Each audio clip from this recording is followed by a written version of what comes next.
తిమ్మాపురం అనే గ్రామంలో ఒక మధ్యతరగతి కుటుంబం ఉంది. ఆ కుటుంబంలో సత్యనారాయణ, పార్వతమ్మ అనే దంపతులు ఉన్నారు. వారికి రాహుల్ ఒక్కడే వారసుడు. మంచి ఉద్యోగం చేస్తున్నాడు. రాహుల్కి పెళ్లి చేద్దామని అనుకుంటారు. కానీ రాహుల్ వాళ్ళ ఊరిలో కూరగాయలు అమ్ముకునే అతని కూతుర్ని ఇష్టపడతాడు. ఆ అమ్మాయి పేరు మీనాక్షి. తండ్రికి ఆస్తి లేకపోయినా తన కూతురు మీనాక్షిని బాగా చదివించాడు. రాహుల్, మీనాక్షి ఒకే స్కూల్లో, కాలేజీలో చదువుకుంటారు. అలా పరిచయం కాస్త ప్రేమగా మారింది. పార్వతమ్మకి మీనాక్షిని కోడలిగా చేసుకోవడం ఇష్టం ఉండదు. కానీ రాహుల్ పార్వతమ్మని ఒప్పించి పెళ్లి చేసుకుంటాడు. మీనాక్షి అంటే ఇష్టం ఉండని పార్వతమ్మ మీనాక్షిని ఇబ్బంది పెడుతూ ఉంటుంది. పార్వతమ్మ మీనాక్షితో పనులు చేయించాలని అనుకుంటూ ఉంటుంది. పార్వతమ్మ కూర్చుని ఆలోచిస్తూ ఉండగా అప్పుడే సత్యనారాయణ అక్కడికి వచ్చాడు. పార్వతి, ఏంటి ఈ రోజంత ఖాళీగా కూర్చున్నావో? ఇంటికి కోడలు వచ్చింది కదా, అందుకు. కోడలొస్తే ఖాళీగా కూర్చోవాలా? ఇలా కూర్చుంటే వంట ఎప్పుడు చేస్తావు? కోడలుంది కదా, కోడలు వచ్చాక కూడా నేనే పనులు చెయ్యాలా ఏంటి? అయ్యో, కోడలు కొత్తగా వచ్చింది కదా, తనకి ఇంకా మన ఇంటి వాతావరణం అలవాటు అవ్వలేదు కదా. అయినా సరే తనే పనులన్నీ చెయ్యాలి. నాకు నీరసంగా ఉంది. పార్వతమ్మ తనకు వచ్చిన కోడలు ఆస్తులు, ఐశ్వర్యాలు తీసుకురావాలని, కానీ రాహుల్ ఒక సాధారణ కూరగాయలు అమ్మే అతని కూతుర్ని పెళ్లి చేసుకోవడంతో పార్వతమ్మ ఆశలు అడియాసలైపోయాయి. అందుకని పార్వతమ్మ మీనాక్షిని చిన్నచూపు చూస్తుంది. పార్వతమ్మ కోడలితో పనులు చేయించాలి అని నీరసంగా ఉందని అంటుందని సత్యనారాయణకి అర్థమయ్యింది. సత్యనారాయణకి కోడలిపై ఎటువంటి ద్వేషం లేదు. కోడలికి సత్యనారాయణ మద్దతు ఇస్తూ ఉంటాడు. కానీ పార్వతమ్మకి నచ్చదు. సత్యనారాయణ పార్వతమ్మతో మాట్లాడతాడు. సరే, వెళ్ళి నాకు కొంచెం టీ పెట్టివ్వు. నాకు అలసటగా ఉంది. టీ పెట్టే ఓపిక లేదు. ఏంటో నువ్వు ఇప్పటి వరకు బాగానే ఉన్నావు కదా. పార్వతమ్మ కటువుగా మాట్లాడుతుంది. అది అర్థం చేసుకున్న సత్యనారాయణ ఏమైనా అంటే మళ్ళీ గొడవ అవన్నీ ఎందుకని ఊరుకుంటాడు. మీనాక్షి, మీనాక్షి, ఎక్కడున్నావే? ఇక్కడే ఉన్నాను. చెప్పండి అత్తయ్య. నాకు కొంచెం నీరసంగా ఉంది. మావయ్యకి టీ అంత పెట్టివ్వి. నాకు టీ పెట్టడం రాదత్తయ్య. ఆ ఇంత వయసు వచ్చింది, టీ పెట్టడం రాదా? నేను నేర్చుకోలేదు అత్తయ్య. నేర్చుకోలేదు అంటే సరిపోతుందా? నేర్చుకోవాలి. అది కాదు, నాకు వంట చేయడం వచ్చత్తయ్య. వంట చేయడం వస్తే ఏంటి, టీ పెట్టడం రానప్పుడు? మా రోజుల్లో అయితే చిన్నప్పటి నుండి ఎన్ని పనులు చేసుకునే వాళ్ళమో. ఈ రోజుల్లో ఇలా ఉన్నారు. ఇప్పటి నుండి అయినా పనులు నేర్చుకో. సరే అత్తయ్య. నిన్న నేను లాభంలే ఇంట్లో నేర్పించినప్పుడు. మీనాక్షి ఎంతో బాధపడుతూ ఉంటుంది. సత్యనారాయణ కోడలు బాధపడుతుంది అని చూసి కోడలిని సమర్థిస్తే పార్వతమ్మ మళ్ళీ గొడవ పడుతుందని నిశ్శబ్దంగా ఉంటాడు. సరే, నేను వెళ్ళి పడుకుంటాను. వెళ్ళు వెళ్ళు. వెళతాను. పార్వతమ్మ వెళ్తూ వెళ్తూ మీనాక్షికి వంట చెయ్యని చెప్పి వెళ్ళిపోతుంది. బాధపడకమ్మా, మీ అత్తయ్య మాటలు పట్టించుకోకు, నేను బయటికి వెళ్ళి వస్తాను. అలా చెప్పిన సత్యనారాయణ అక్కడి నుండి వెళ్ళిపోతాడు. మీనాక్షి వంట చెయ్యడానికి సిద్ధమైంది. ఇంట్లో ఉన్న కొన్ని వంట పదార్థాలు కనిపించవు. అప్పుడు మీనాక్షికి ఏం చెయ్యాలో అర్థం కాదు. అత్తయ్యని అడిగితే మళ్ళీ కోపడతారేమో అని ఆలోచించుకుంటూ ఉంటుంది. ఇంకా తప్పక పార్వతమ్మ దగ్గరికి వెళ్తుంది. పార్వతమ్మ పడుకుని ఉంటుంది. అత్తయ్య, అత్తయ్య. అబ్బబ్బా, ఏంటి నీ గోల? కాసేపు కూడా ప్రశాంతంగా పడుకోనివ్వవా? అది కాదత్తయ్య, వంట సామాన్లు ఎక్కడున్నాయో తెలియలేదు, అందుకని అడుగుదామని వచ్చాను. ఇంటికి కోళ్ళు వచ్చినా నాకు ఈ పనులు తప్పట్లేదు. పార్వతమ్మ వంటగదికి వెళ్ళి వంట సామాన్లు ఇస్తుంది. ఇవిగో ఉప్పు, కారం అన్నీ. నూనె అవి తక్కువగా వెయ్యి. సరే అత్తయ్య. ఉప్పు, కారం కూడా తక్కువగా వెయ్యి. అలాగే అత్తయ్య. తొందరగా వంట చెయ్యని చెప్పి పార్వతమ్మ అక్కడి నుండి వెళ్ళిపోతుంది. మీనాక్షి మనసులో, ఎప్పుడు అత్తయ్య నన్ను ప్రేమగా ఎందుకు చూసుకోరు? ఎప్పుడు నాతో బాగా మాట్లాడతారో అని అనుకుంటూ వంట మొదలు పెడుతుంది. మీనాక్షి వంట చకచకా చేస్తుంది. మంచి మంచి వంటలు సిద్ధం చేస్తూ ఉంటుంది. ఈలోపే సత్యనారాయణ ఇంటికి వచ్చేస్తాడు. అమ్మా మీనాక్షి, వస్తున్నాను మావయ్య. వంట అయిపోయిందా? అయిపోవచ్చింది మావయ్య. మీ అత్తయ్య ఏదమ్మా? గదిలో ఉన్నారు మావయ్య. సత్యనారాయణ దొంగ నీరసం ఇంకా తగ్గలేదేమో. అని మనసులో అనుకుంటాడు. పాపం ఇంకా నీరసం తగ్గలేదేమో. అవును మావయ్య. సరే, వంట అయిపోవచ్చింది, నేను వెళ్తాను. మీనాక్షి అక్కడి నుంచి వెళ్ళిపోతుంది. వంట పనులన్నీ ముగించుకొని అన్నీ టేబుల్ పైన సర్దుతుంది.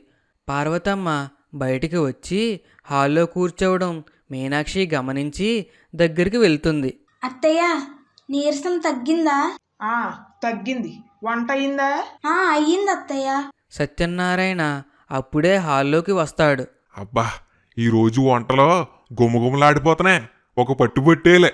ఎందుకు ఆడవు? మీ కోడలు చేసింది కదా. ఏ రోజైనా నేను చేసిన వంటలు వాసన బాగుంది అని అయినా అన్నారా? అబ్బా, నీతో ప్రతిదానికి గొడవేనే. ఎంతసేపు నన్నే అనండి. ఈలోపు రాహుల్ బయట నుండి ఇంటికి వస్తాడు. పార్వతమ్మ సత్యనారాయణ కోపంగా ఉంటారు. అమ్మా నాన్న ఏం చేస్తున్నారు? భోజనం చేశారా? లేదు లేరా, ఇంకా ఇప్పుడైనా రావడం? అవునా అన్న? వెళ్ళిన పని అయిందా రాహుల్? బంధువులు ఎలా ఉన్నారు? అందరూ బాగున్నారమ్మా. మిమ్మల్ని అడిగానని చెప్పమన్నారు. రాహుల్, సత్యనారాయణ, పార్వతమ్మ ముగ్గురు మాట్లాడుకుంటూ ఉంటారు. మీనాక్షి వారి ముగ్గురిని భోజనానికి పిలుస్తుంది. మీనాక్షి భోజనం వడ్డిస్తుంది. మీనాక్షి, నీకు కూడా పెట్టుకో, అందరం కలిసి తిందాం. భర్త తింటే గాని భార్య తినకూడదు. మరి నువ్వు అప్పుడెందుకు తింటున్నావు? నేను తిన్న తర్వాత తిను. నాకైతే వయసు వచ్చింది. టైంకి తినకపోతే నీరసం వస్తుంది కాబట్టి తింటున్నాను. అయినా ప్రతిదానికి నన్నే అంటారేంటి? అమ్మా ఊరుకోవే. అయినా ఆ కాలం వేరు ఈ కాలం వేరు, అన్నీ మారే. నువ్వు కూడా నన్నే అంటున్నావా?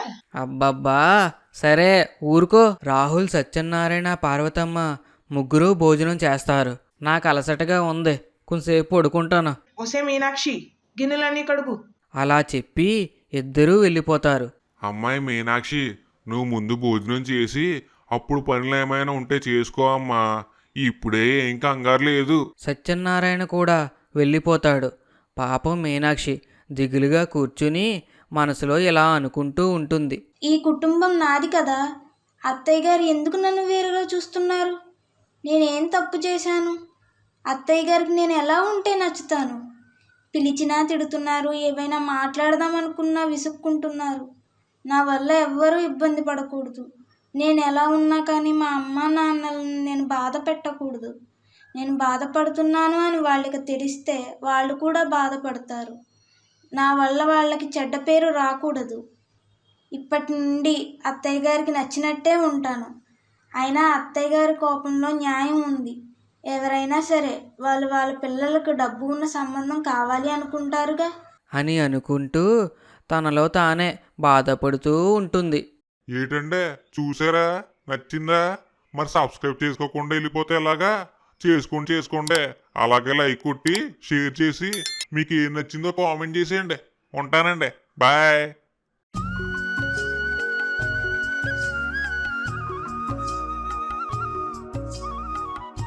గత భాగంలో రాహుల్ తనతో కలిసి చదువుకున్న మీనాక్షిని ప్రేమించి పెళ్లి చేసుకున్నాడు.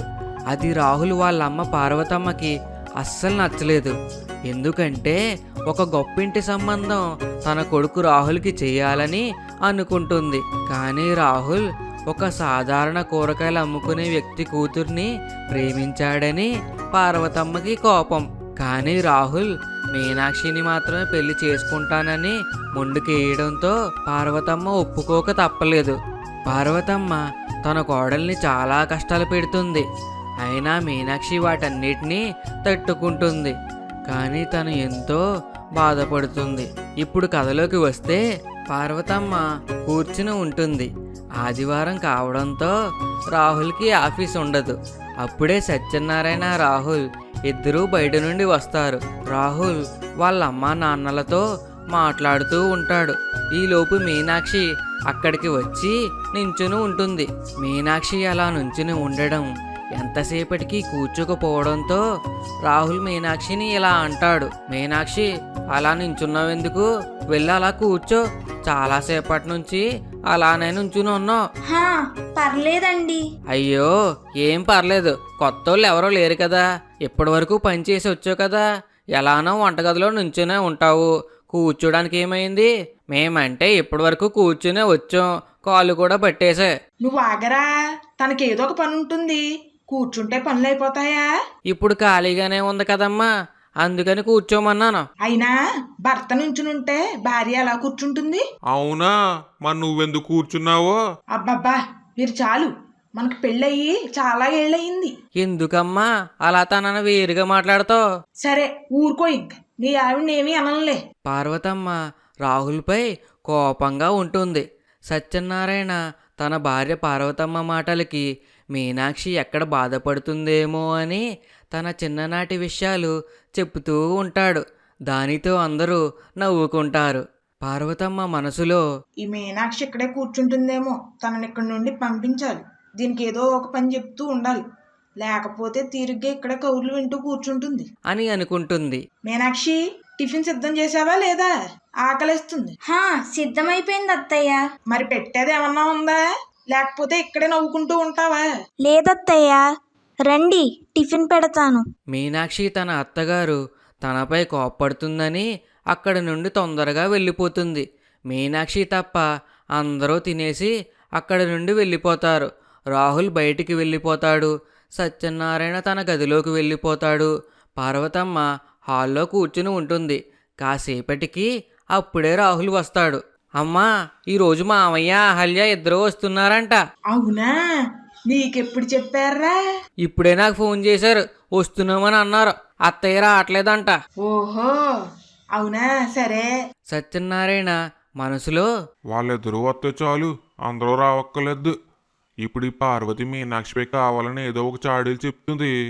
వాళ్ళ అన్నయ్య వాళ్ళు తను ఏదో ఒకటి అంటారు, మళ్ళీ మీనాక్షి బాధపడాల్సి వస్తుంది అని అనుకుంటాడు. వాళ్ళిద్దరూ ఇప్పుడు ఎందుకు వస్తున్నారో? ఏ, మా అన్నయ్య వాళ్ళు మన ఇంటికి రావడం ఇష్టం లేదా? మీరు అందుకే కదా ఇలా మాట్లాడుతున్నారు? పార్వతమ్మకి బాగా కోపం వస్తుంది. సత్యనారాయణతో అలా గొడవ పడుతుంది.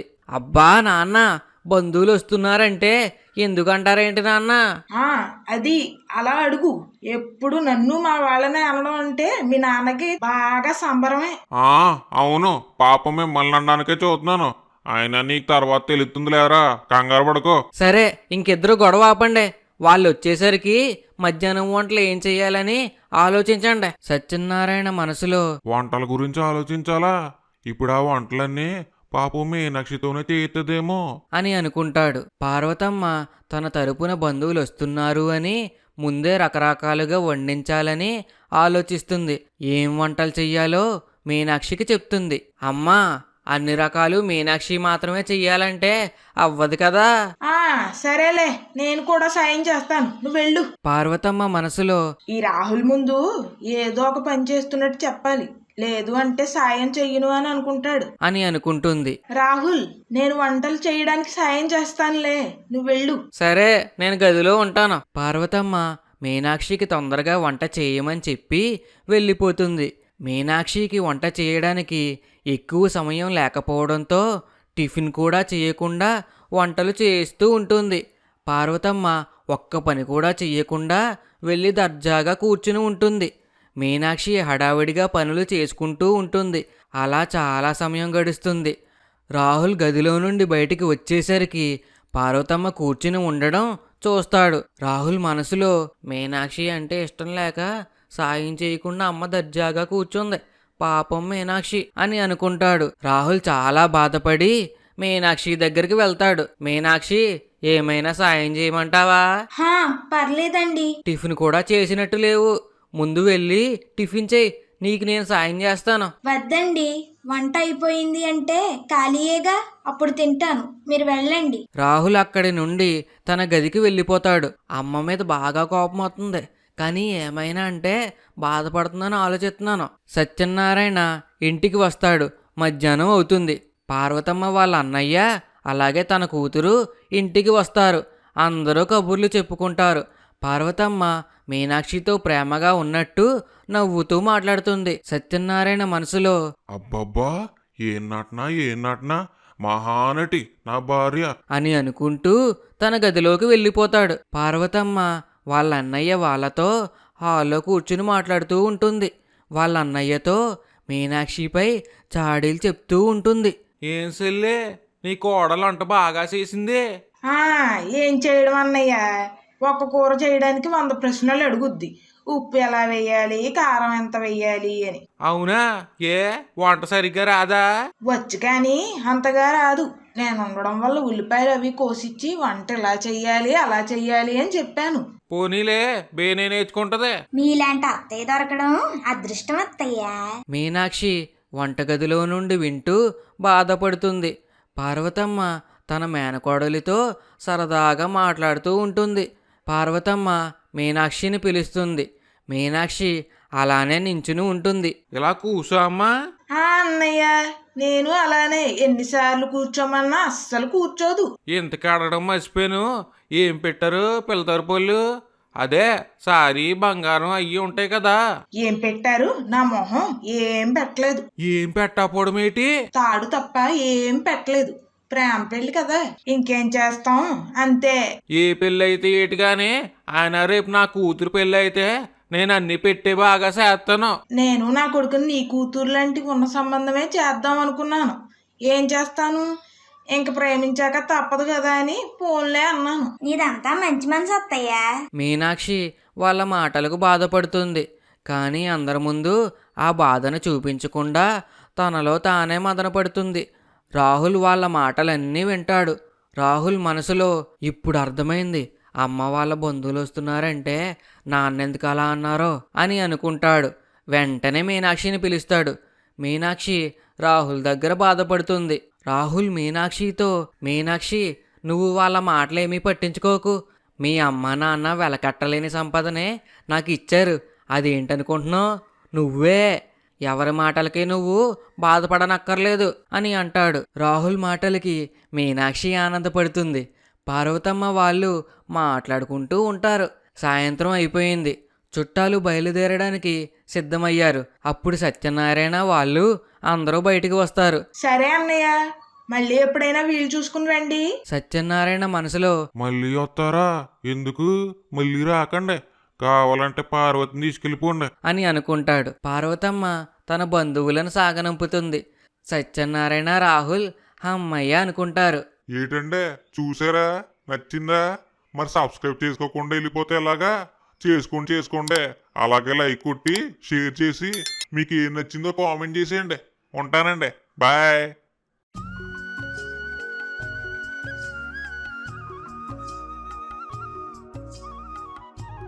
గత భాగంలో సత్యనారాయణ వాళ్ళ ఇంటికి పార్వతమ్మ బంధువులు వచ్చారు. పార్వతమ్మ తన కోడలిపై లేనిపోని మాటలు చెప్పింది. మీనాక్షి తండ్రి ఎటువంటి బంగారం కానీ సారీ కానీ ఏమీ పెట్టలేదని తన బంధువులతో చెప్పింది. పార్వతమ్మ ఇంకా తన బంధువులు మీనాక్షిని గుచ్చి మాట్లాడారు. దానితో తన మనసును ఒప్పించారు. మీనాక్షి భర్త రాహుల్ ఆ మాటలు విని మీనాక్షిని పిలిచి బాధపడుకు అని చెప్పి సర్ది చెప్పాడు. దానితో తన భార్య మనస్సు కొంచెం కుదుటపడింది. ఆ తర్వాత పార్వతమ్మ బంధువులు వెళ్ళిపోయారు. ఇక ఈ రోజు కథలోకి వస్తే, మీనాక్షి ఉదయాన్నే లేచి ఇంటి పనులు చక్కబెడుతుంది. తర్వాత రాహుల్ ఆఫీస్కి వెళ్తాడని వంట చేస్తుంది. మీనాక్షికి టీ కాఫీ పెట్టడం రాదు. రాహుల్కి కాఫీ ఇష్టం, అత్తయ్య మామయ్యలకి టీ అంటే ఇష్టం. దానితో ఎలా అయినా అవి రెండూ నేర్చుకోవాలని అనుకుంటుంది. కానీ అత్తయ్యని అడిగితే తిడుతుందేమో అని బాధపడుతుంది. ఈరోజు ఎలాగైనా టీ కాఫీ చేయడం నేర్చుకోవాలి. అప్పుడు అత్తయ్య గారు వాళ్ళు లేచేసరికి టీ కాఫీ పెట్టిస్తాను అని అనుకుంటుంది. కానీ ఎలా చెయ్యాలి అని అనుకునేసరికి మీనాక్షికి ఒక ఆలోచన తడుతుంది. మీనాక్షి వాళ్ళ అమ్మకి ఫోన్ చేసి చాలా రోజులవుతుంది. ఫోన్ చేస్తే అమ్మతో మాట్లాడినట్టు ఉంటుందని మనసులో మా అమ్మకి ఫోన్ చేసి అడుగుతాను అని అనుకుంటుంది. మీనాక్షి వాళ్ళ అమ్మ పేరు లచ్చమ్మ. వాళ్ళ అమ్మ రోజు ఉదయాన్నే పొలానికి వెళ్ళి పనులు చేసుకుంటూ ఉంటుంది. మీనాక్షి వాళ్ళ అమ్మకి ఫోన్ చేస్తే టీ కాఫీ ఎలా చెయ్యాలో నేర్పిస్తుందని ఫోన్ చేస్తుంది. మీనాక్షి వాళ్ళ అమ్మతో మాట్లాడుతూ కుశల ప్రశ్నలు అడుగుతుంది. అలా ఇద్దరూ చాలాసేపు మాట్లాడుకుంటారు. అమ్మా, మీరందరూ బాగున్నారా? అందరం బాగున్నామమ్మా. ఇంట్లో అత్తయ్య మావయ్య అల్లుడు గారు అందరూ బాగున్నారా? అందరూ బాగున్నారమ్మా. అందరినీ అడిగావు కానీ నన్నెందుకు అడగలేదమ్మా బాగున్నావా అని? ప్రేమగా చూసుకునే భర్త, మంచి అత్తమామలు ఉన్నప్పుడు బాగానే ఉంటావని అడగలేదమ్మా. అంతా బాగానే ఉందా లేదా ఏమైనా ఇబ్బందా? అయ్యో అదేం లేదమ్మా, మీరన్నట్టే అందరూ నన్ను ప్రేమగా చూసుకుంటున్నారు. నేనేదో ఊరికే సరదాగా అన్నాను. మీనాక్షి తన బాధని చెప్పుకుంటే వాళ్ళ అమ్మా నాన్న బాధపడతారని మామూలుగా మాట్లాడుతుంది. ఇద్దరూ సరదాగా అన్నీ మాట్లాడుకుంటారు. అమ్మా, టీ కాఫీ చేయడం ఎలాగో చెప్పమ్మా. ఏంటి? అవి నేర్చుకోవాలనిపించిందా? ఇన్ని రోజులు లేనిది ఇప్పుడే ఎందుకు? ఏం లేదమ్మా, అవి 2 మాత్రమే రాకపోతే బాగోదు కదా అని. సరే చెప్తాను, సరిగ్గా విను. మీనాక్షి వాళ్ళ అమ్మ టీ కాఫీ నేర్పిస్తుంది. మీనాక్షి చాలా ఆనందపడుతుంది. టీ కాఫీ పెట్టడం ఇంతేనా అమ్మా? చాలా సులువుగా ఉంది. అవును, అంతే అమ్మా. సరే అమ్మా, అత్తయ్య వాళ్ళకి టీ పెట్టిస్తాను. సరేనా? తర్వాత ఫోన్ చేస్తాను. సరే, జాగ్రత్తగా ఉండమ్మా. మీనాక్షి మనసులో ఇంత సులువుగా పెట్టే టీ కాఫీ నేర్పించడానికి అత్తయ్య గారు చెప్పను కూడా లేదు. ఇంత దానికి నేనే తిట్టులు తిన్నాను. అని అనుకుంటుంది. అత్తయ్య మామయ్య ఇద్దరూ లేచి బయటికి హాల్లోకి వస్తారు. ఇంతలో రాహుల్ కూడా లేచి వస్తాడు. మీనాక్షి ముగ్గురికి టీ కాఫీ ఇస్తుంది. సత్యనారాయణ రాహుల్ ఇద్దరూ మీనాక్షిని మెచ్చుకుంటారు. కాఫీ చాలా బాగుంది మీనాక్షి. నీకు టీ కాఫీ ఎవరు నేర్పించారమ్మా? ఇందాకే మా అమ్మని అడిగాను మావయ్య. ఆహా, చాలా బాగుంది. అయినా మీ అమ్మని ఎందుకు అడిగా? ఇంట్లో అత్తగారు ఏమీ నేర్పించట్లేదు అనుకోవడానికే కదా. అయ్యో అదేం కాదత్తయ్య. అమ్మా, అయినా అలా ఎందుకు అనుకోవడం? ఏదో నేర్చుకుంది కదా. నువ్వు నీ భార్యను వెనకేసుకుని రాకు. అందరూ అనుకునేది నన్నే కదా. మరి అదేదో నువ్వే నేర్పించచ్చు కదా. ఎలాగో నువ్వు నేర్పించవు, అందుకని ఆ అమ్మాయి వాళ్ళ అమ్మని అడిగింది. తప్పేముందే, ఇంక గోల చేయకు. ఎప్పుడు నాదే గోల మీకు. అత్తయ్య కోపంతో అక్కడి నుంచి వెళ్ళిపోతుంది. రాహుల్ ఆఫీస్కి టైం అయిపోతుందని రెడీ అవ్వడానికి వెళ్ళిపోతాడు. అమ్మా మీనాక్షి, నువ్వు చేసిన దాంట్లో తప్పేం లేదు. మీ అత్తయ్య ఏమీ నేర్పించినప్పుడు, అండగా లేనప్పుడు తల్లినే అడుగుతారు. అలానే నువ్వు కూడా మీ అమ్మని అడుగు, అందులో ఎటువంటి తప్పు లేదు. సరేనా? నేను వెళ్ళి తయారై వస్తాను. మీనాక్షి ఎప్పట్లానే పనులు చేసుకుంటుంది. రాహుల్ ఆఫీస్కి వెళ్తాడని వంట ముందుగానే చేసి లంచ్ బాక్స్ సిద్ధం చేస్తుంది. అది తీసుకొని ఆఫీస్కి వెళ్ళిపోతాడు. అత్తయ్య తయారై వచ్చి హాల్లో కూర్చుని ఉంటుంది. మావయ్య పొలానికి వెళ్లే ముందు ఎప్పుడూ చద్దన్నం తింటాడు. అందుకని మీనాక్షి ముందే సత్యనారాయణ తయారయ్యే సమయానికి చద్దన్నం సిద్ధంగా పెడుతుంది. సరే అమ్మా, పొలానికి వెళ్ళి మధ్యాహ్నం భోజనానికి వస్తాను. అలాగే మావయ్య. పార్వతి, వెళ్ళొస్తానే. మీ కోళ్ళకి చెప్పారు కదా, ఇంకా నాకెందుకు చెప్పడం, వెళ్ళండి. బయటికి వెళ్ళేటప్పుడు కూడా ప్రశాంతంగా వెళ్ళనివ్వే. సత్యనారాయణ కోపంగా వెళ్ళిపోతాడు. పార్వతమ్మ వెళ్ళి టిఫిన్ తిని ప్రశాంతంగా కూర్చుంటుంది. అప్పుడే మీనాక్షి ఖాళీగా ఉండడంతో ఏం చెయ్యాలా అని చూస్తూ ఉంటుంది. అలా చాలా సమయం గడుస్తుంది. మీనాక్షి మనసులో అమ్మతో మళ్ళీ ఫోన్ చేస్తాను అని చెప్పాను. ఈ మధ్య మేము అస్సలు మాట్లాడుకోనే లేదు. అమ్మ ఇప్పుడు ఖాళీగా ఉంటుంది. ఫోన్ చేసి కాసేపు మాట్లాడతాను. అప్పుడు తను కూడా ప్రశాంతంగా ఉంటుంది. లేదు అంటే అత్తగారింటికి వెళ్ళాక సరిగ్గా మాట్లాడట్లేదు, ఏమైందో అని ఆలోచిస్తూ ఉంటుంది అని అనుకుంటుంది. మీనాక్షి వాళ్ళ అమ్మకి ఫోన్ చేసి మాట్లాడుతూ ఉంటుంది. పక్కనే వాళ్ళ నాన్న కూడా వింటూ ఉంటాడు. నాన్న ఎలా ఉన్నారమ్మా? ఇక్కడే ఉన్నారు. నేను ఇప్పుడే పని అయిపోయింది అని ఇంటికి వచ్చాను. అవునా? వ్యాపారం ఎలా ఉంది? బాగానే ఉందమ్మా. అదెందుకు గాని ఆ అమ్మాయికి అక్కడ అంతా బాగానే ఉందేమో అడుగు. సరే మీనాక్షి, అక్కడంతా బాగానే ఉందా? అమ్మా, బాగానే ఉంది. వాళ్ళ అత్తగారు ఏమైనా అంటున్నారేమో అడుగు. ఆవిడకి అసలే ఈ పెళ్లి ఇట్టం లేదు. నీ అత్తగారు నిన్నేమైనా అంటున్నారా అమ్మా? అదేం లేదమ్మా, అంతా మామూలుగానే ఉంది. ఏమైనా ఉంటే చెప్పమను, నేను వెళ్ళి ఓసారి మాట్లాడతాను. నాన్న. లేదమ్మా, వినిపించింది. అలా ఏమీ లేదు, నేను ఆనందంగానే ఉన్నాను. మీనాక్షి మనసులో నాన్నకి ఎలా చెప్పను? ఏమైనా చెప్తే నాన్న వచ్చి మాట్లాడతారు. అప్పుడు అత్తయ్య నాతో పాటు నాన్నను కూడా అంటారు. అప్పుడు మావయ్య అందరూ బాధపడవలసి వస్తుంది. నేనేమీ చెప్పకపోవడమే మంచిది అని అనుకుంటుంది. పార్వతమ్మ మీనాక్షి ఫోన్లో వాళ్ళ అమ్మా నాన్నలతో మాట్లాడుతుంది అని అర్థం చేసుకుంటుంది. బాగా కోపంగా ఉంటుంది. ఈ మీనాక్షి ఖాళీగా ఉన్నట్టుంది. వాళ్ళ అమ్మ నాన్నలతో తెగ మాట్లాడుతుంది. అయినా నా అనుమతి లేకుండా ఎలా మాట్లాడుతుంది? నేనంటే లెక్కలేదా? ఉదయం కూడా ఇలానే వాళ్ళ అమ్మని టీ పెట్టడం ఎలా అని అడిగింది. అంటే నన్ను తప్పు చేయడానికే కదా. చెప్తాను దీని పని. ఇప్పుడు పిలిస్తే నన్ను గయ్యాళి అని అనుకుంటారు. అది బయటికి వచ్చాక చెప్తాను దాని పని. అమ్మాయి జాగ్రత్త, మీ అత్తయ్య గారు నువ్వు ఇంతసేపు మాతో మాట్లాడుతున్నావు అని తెలిస్తే నిన్నేమైనా అంటది. అవునమ్మా, జాగ్రత్తగా ఉండు. అప్పుడప్పుడు అయినా ఫోన్ చెయ్యమ్మా. సరే అమ్మా, అలానే చేస్తాను. సత్యనారాయణ అప్పుడే ఇంటికి వస్తాడు. మీనాక్షి ఫోన్ పెట్టేసి బయటికి వస్తుంది. ఏం చేస్తున్నావమ్మా? ఏం చేస్తుంది? వాళ్ళ అమ్మ నాన్నలతో నాపై నేరాలు చెప్తూ ఉంటుంది. నేనేం చేశాను అత్తయ్య? ఖాళీగా ఉన్నావు, మీ అమ్మ నాన్నలతో నచ్చినంతసేపు కబుర్లు చెప్తావు. నీ ఇష్టం కదా అంతా. అబ్బా, ఇప్పుడు ఏమయ్యింది? ఆ ఏమవ్వాలి? తనకు అసలు అత్తగారంటే గౌరవం ఉందా? అయ్యో, అలా అంటారేంటి అత్తయ్య? మరి ఎలా అనాలి? మీ అమ్మ వాళ్ళకి ఫోన్ చెయ్యాలి అనుకున్నప్పుడు నన్ను అడగాలా లేదా? అలా అత్తయ్య మీనాక్షిపై అరుస్తూనే ఉంటుంది. సత్యనారాయణకి ఏం చెయ్యాలని అస్సలు అర్థమవ్వదు. మీనాక్షి చాలా బాధపడుతూ ఉంటుంది. అయినా వాళ్ళ అమ్మా నాన్నలతో మాట్లాడడానికే నిన్ను అడగాలా? అడగాలి. నాకు నచ్చకుండా పెళ్లి చేసుకుని నా ఇంటికి వచ్చినందుకు అడగాలి. సరే అత్తయ్య, ఇంకెప్పుడు ఫోన్ చేయను. మిమ్మల్ని ఇబ్బంది పెట్టినందుకు క్షమించండి. ఈసారికి ఊరుకో పార్వతి, ప్రతిదానికి గొడవ పడకో. ఎప్పుడు నాదే తప్పు. మీ కోడలు మీకు గొప్ప కదా, అలానే ఉంటుంది. పార్వతమ్మ కోపంగా వెళ్ళిపోతుంది. మీనాక్షి చాలా బాధపడుతుంది. సత్యనారాయణ ఓదారుస్తూ ఉంటాడు. నేను అత్తయ్య గురించి ఏమీ మాట్లాడలేదు మావయ్య. సరే అమ్మా, నువ్వేం బాధపడకో. దానిలో కోపం ఇలా మాట్లాడేలా చేస్తుంది అంతే. మా అమ్మతో మాట్లాడి చాలా రోజులైందని, ఎలాగో ఖాళీగా ఉన్నాను కదా అని ఫోన్ చేశాను. సరే అమ్మా, ఏం పర్లేదులే. పద, భోజనం చేద్దాం. మీ అత్తయ్యకి ఆకలేస్తే అదే వస్తుంది, లేదంటే నేను మాట్లాడతాను. అలా సత్యనారాయణ మీనాక్షితో ప్రేమగా మాట్లాడి తనని ఓదారుస్తాడు. ఏంటంటే చూసారా, నచ్చిందా? మరి సబ్స్క్రైబ్ చేసుకోకుండా వెళ్ళిపోతే ఎలాగా? చేసుకోండి. అలాగే లైక్ కొట్టి షేర్ చేసి మీకు ఏం నచ్చిందో కామెంట్ చేసేయండి. ఉంటానండి, బాయ్.